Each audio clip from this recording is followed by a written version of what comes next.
Hello everyone, I'm Brian. Today I'm reacting to Vipassana SN Goenka. Goenka. I know I'm not pronouncing that correctly. How to deal with negative emotions. Though this was a request, I do request. If you have a request, please leave the title of the video, the YouTube channel, and the link. That way I can search for it. If you put the link in the comments, it might get put for held for review. Actually, it has a very high chance of being put for held for review.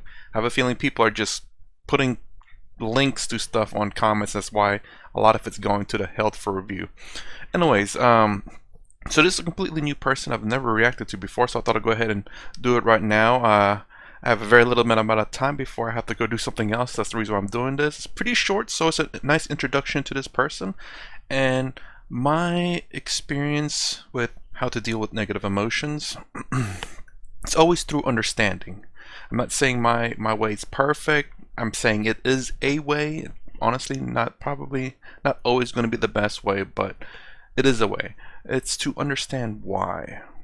Generally, negative emotions don't just manifest out of nowhere. There's generally something that will manifest it, and you have to understand what is manifesting that emotion, whether it be your coworker that you don't like because they do something, or your job, or a situation, but it's just never out of thin air, never just there for some weird reason. And understanding that problem and understanding how to solve that problem should help you deal with negative emotions. That's my take on that, but let's hear what he has to say. Fully enlightened. They became fully enlightened because they explored the entire field of mind and matter, transcended the entire field of mind and matter, and experienced something beyond that, the eternal truth, ultimate truth. They experienced the entire law of nature.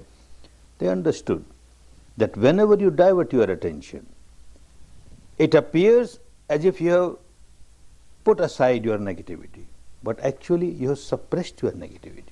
It has gone away from the surface level of the mind and is being pushed deep inside. At the surface level of the mind, you feel, look, now there is no anger, or no hatred, or no ill will, or no pressure, or no fear. Whatever negativity has come, it's gone now. But suppressed deep inside at the unconscious level or half-conscious level, it keeps on rolling there and keeps on multiplying, multiplying, multiplying. You know.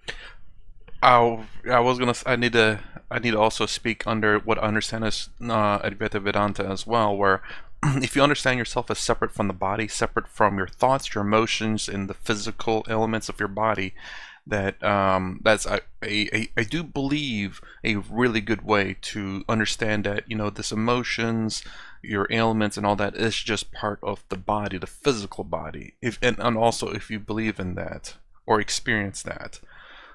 However, I think there could be some people who may not completely believe in that, or may not be fully into it, who are maybe trying to get into it, and maybe actually suppressing it, and that's not a very good thing. At least, again, from what people say, and probably it's because it's something that just, if you suppress it and don't deal with it, it's something that you may not see it right away, but it's just in the back of your subconscious mind, and it's this pile, I guess, what you could say, in your mind that you know it's so small at first, and then as more and more problems arise, that pile gets bigger and bigger, and this room that you're holding it in just gets smaller and smaller, where a little tiny thing you just throw in there, and then it just comes overflowing out of that room, and that's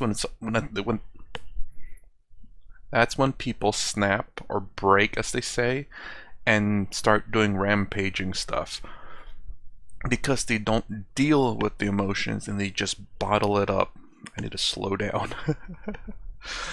And so yeah, and I think that's what he was talking about there, and I forgot to mention that, yeah, I mean, there's only so much you can bottle up before you have to release it in some way, form, or fashion.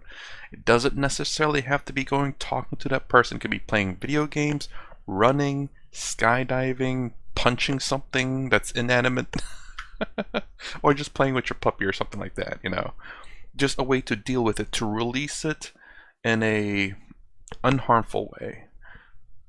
And I just fear that people maybe who do meditation and stuff aren't exactly, maybe because they're not doing it right or something, maybe they're really just putting in their subconscious and not realizing they're not actually really dealing with it because they don't fully grasp meditation or yoga just yet. And I just hope people are aware of that, and hopefully they are, considering that if they're doing that, they're working their way towards that goal. Not come out of your misery. Escape is no solution to the problem.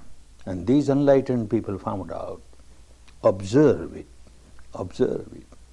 Whenever any negativity arises, a passion arises, don't suppress and don't give it a free license to express itself at the vocal level or the physical level. Go somewhere else and express it vocally as much as you want. Just, not in front of anyone because they might think you're crazy. But vocal is fine. Physical is a different story unless you go into like a boxing bag. There we go. You can physically box the bag as much as you want, but not people. That's why I said inanimate objects. Similarly, fear arises, anger arises, hatred arises, worry arises. Don't suppress it and don't give it express. Don't express it at the vocal level. They gave a middle path. Observe it. Anger is a reason. Observe it. Passion is a reason. Observe it. As you observe, you are not suppressing it. As you are just observing objectively, you are not expressing it. Just observing, and you find it becomes weaker, weaker, weaker, and passes away. It has not become a problem. Your problem is solved because you are observing it. Very good solution, but very difficult to practice. Very difficult to practice. When a negativity arises, say anger as a reason, so quickly you get overpowered, overwhelmed, you can't observe. So difficult. And that's another thing too, I guess I can say, is that yes, absolutely, especially if you have overwhelming emotion and you don't understand even your own body. Like Sadhguru says, the number one thing you need to learn about in life is your own body, your own this thing. You need to get the manual for this thing, and the only way, there is no manual, I will say that, but the only way to understand it is by experiencing it, by putting it to the test, you could say, by experiencing emotion and physical pain to find out what your limitations are, where your weaknesses are, to work on the strengths in that. And it's weird to say, but you develop, in a sense, like an immunity as you experience more and more things. For example, the more and more fight, you develop calluses in your arms or in certain parts of your body. If you strength train, you get bigger and bigger muscles. And if you not everyone for everything, not everyone necessarily, but generally speaking, you do. And emotional pain and all that, and the more emotional pain you go through,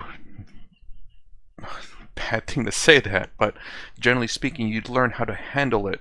And maybe even what used to be an emotional pain that you couldn't handle now is very easy to manage because you've grown as a person. And that's kind of the issue that I kind of have with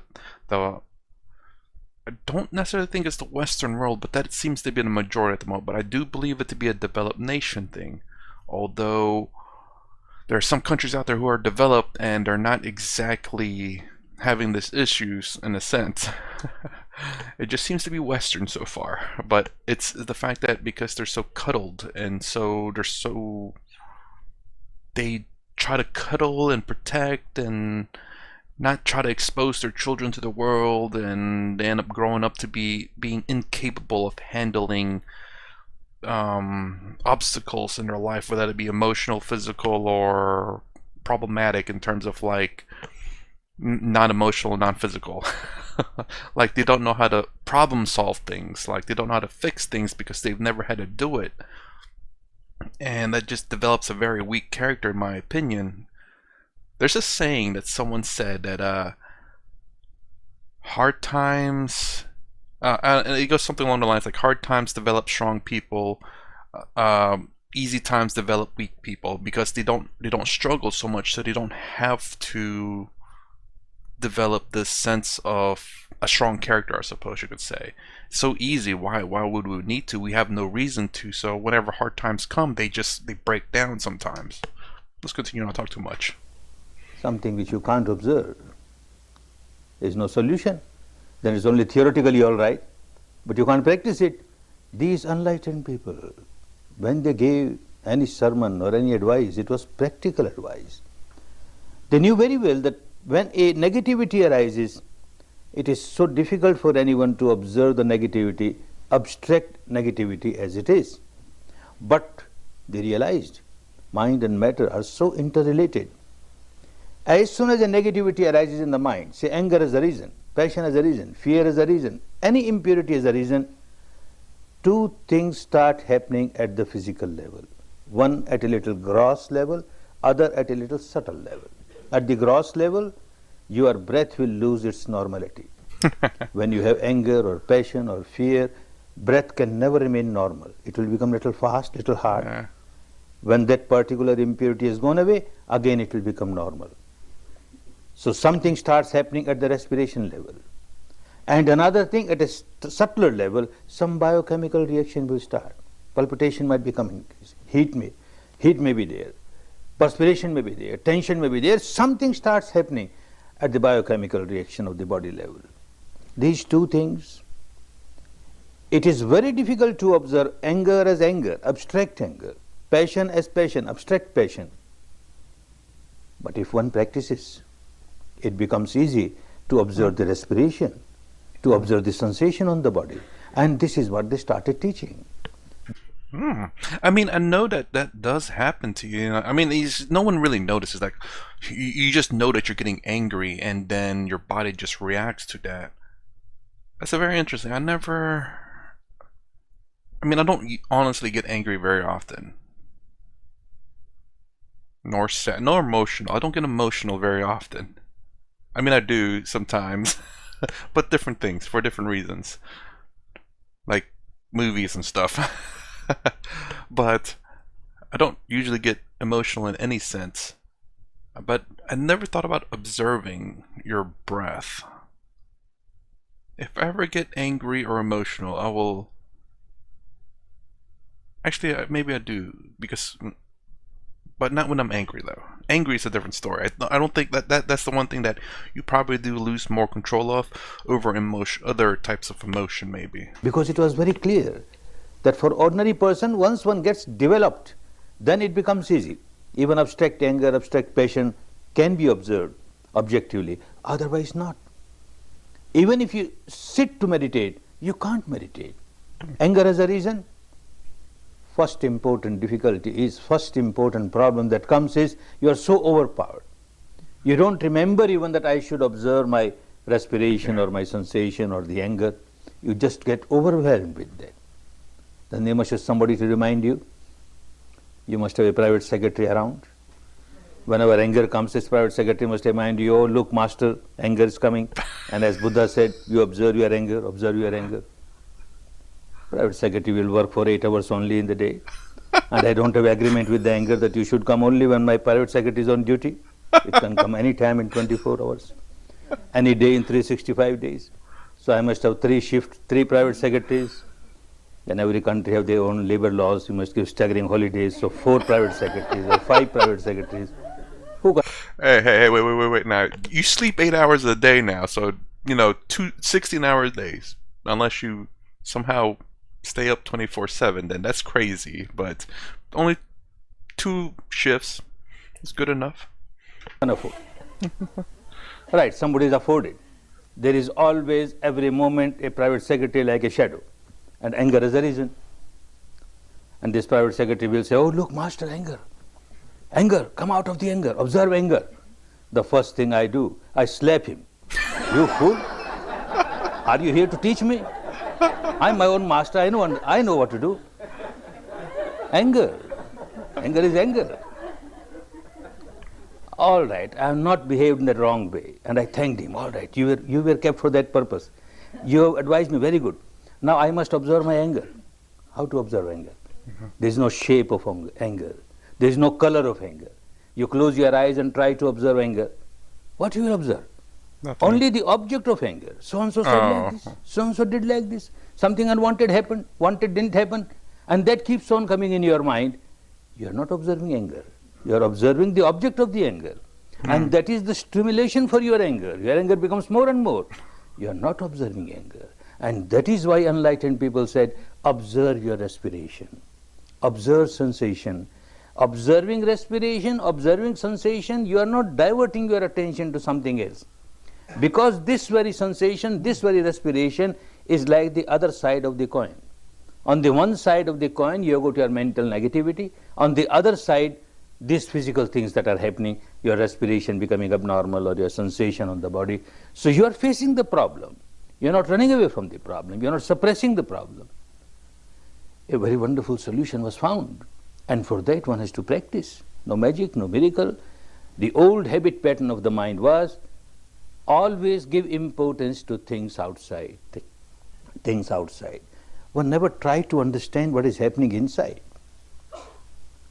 Vipassana helps you to see what is happening inside, which is more important than things happening outside.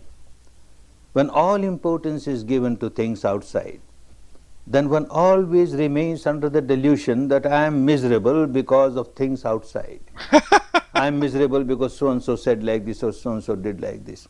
I don't know why I laughed right there, but I'm so miserable because of things outside. Only, I guess the reason why I laughed is because of what I guess the learnings that I had with Sadhguru about saying that how you have no control over the things outside, you only have control over this body. You can tell people what to do. Maybe they'll follow, maybe they won't. But you have control over this body. You must have control over this body. And this anger, this emotion is something that's happening in your body. If you can control that, you won't get angry, you won't get emotional. It's not to say emotion is bad, but it's bad if you're acting out badly and it's harming you, I guess. It's bad if it's harming you or harming someone else. And I guess I'll laugh because of that. I don't know why. It's just because it's so true though. It's true, you know. It's I never thought about it that way. I mean, I have with Sadhguru and whatnot, but it's just, I guess it took a while for it to kind of click in my head that, you know, things around you making you sad, even though it's your body that's actually doing it. It's so weird to say that. I'm sure probably all Westerners, or let me say this, people who don't practice this or understand this will always say that this is causing me pain, this is causing me suffering, this pen right here, this pen is causing me suffering and pain and anguish and anger because it's out of ink. Actually it's not, but it just pretend. But yet, like, even inanimate objects, people do get angry over those things. But the pen isn't doing anything on your body. It's not sending out chemical signals or anything. It's your body is doing that, making you feel that way. Yeah, you may not like what the pen is out of ink, but you can't control the pen or the people, for example. But you can control your body. All the cause of my misery I will keep on feeling is outside, outside, outside.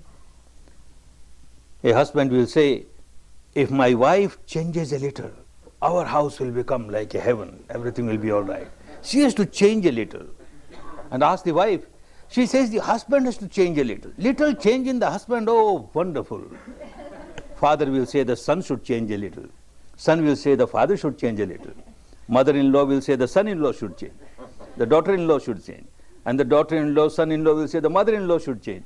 Everyone else should change, not I. I am perfectly all right. What's wrong in me? Because you find fault only outside, outside. You always find the cause of your misery outside, outside. Sorry, I keep pausing a lot, but this, I mean, I do like what he says a lot, actually. And it goes back to what with a lot of things that I've said, too, which is talking about responsibility, being responsible for your action and understanding your action. Those so far has been the two things I keep repeating over and over again. And I want to flush those out. Flesh? I want to write them out so it's fully understandable. Although, again, this to me, this is a small stepping stone to, in my opinion, to what these swamis and gurus teach as the ultimate way to separate yourself. Or if you can even do that. I don't know if everyone can, but I think understanding the physical world will help with a lot of suffering. Not all. Maybe even reduce the suffering by 10%. You know, it's a little something. It's not the ultimate solution. I do believe following what they say will do that, and again, that all depends on the individual and which method works for them. But understanding and taking responsibility, because understanding means you can find a solution for the problem, or if there is a solution, and if there's not, then you can't do anything about it. Why worry? And taking responsibility, that empowers you to say that I can do something, that I did do something, and that if it's because it's my fault, then I can make changes in the future to make sure that doesn't happen again. So all your energy, all your strength throughout the life is used to rectify things outside, to correct things outside. Nothing wrong. But big mistake that you are forgetting everything about yourself, what is happening inside. Your energy goes waste. First thing is that it is so difficult to change others. You have no control over others. How can you change others? Even if someone becomes the sole ruler of the whole world, so much power, yet it is not possible that in this person's life everything will happen according to his or her wishes. Nothing will go against his or her wishes. Not possible. Even with all the power, one tries to correct somebody, amend somebody. Where is the guarantee that somebody else will not raise the head and start doing something against your wishes? Impossible. You can't change the whole world, but you can certainly change yourself. Certainly change yourself. Completely agree. And again, I think, and that's the kind of thing that I do notice in a sense in the Western world, a particular group of the Western world too. There's a song I remember hearing that it goes. I can't remember the song title. Western song, American song. It goes along the lines that it says that you're perfect, and if you're not perfect, I think it goes something along the lines like you're perfect, or if you're not perfect, then the world will change. The world will change for you. I'm like, how arrogant is that? I mean, this was before I was watching these videos, mind you, so it's a little older song, but it's just, I thought it's like, how arrogant is that? I mean, mind you, songs are meant to be symbolic and whatnot, but nonetheless, though, there are people out there who take that literally. But it's not the song's fault, maybe, unless that's what they're trying to portray, but it's the people who listen to it and interpret it literally sometimes. I don't know. The world will change for you so that the world will fit perfect in your own imagination. Man. Anyway, that's my reaction to, oh good lord, here we go. Vipassana SN Goenka, how to deal with negative emotion. If you like my content, please consider subscribing. Thumbs up, thumbs down down below. Thanks for watching. I'll see you in the next vid.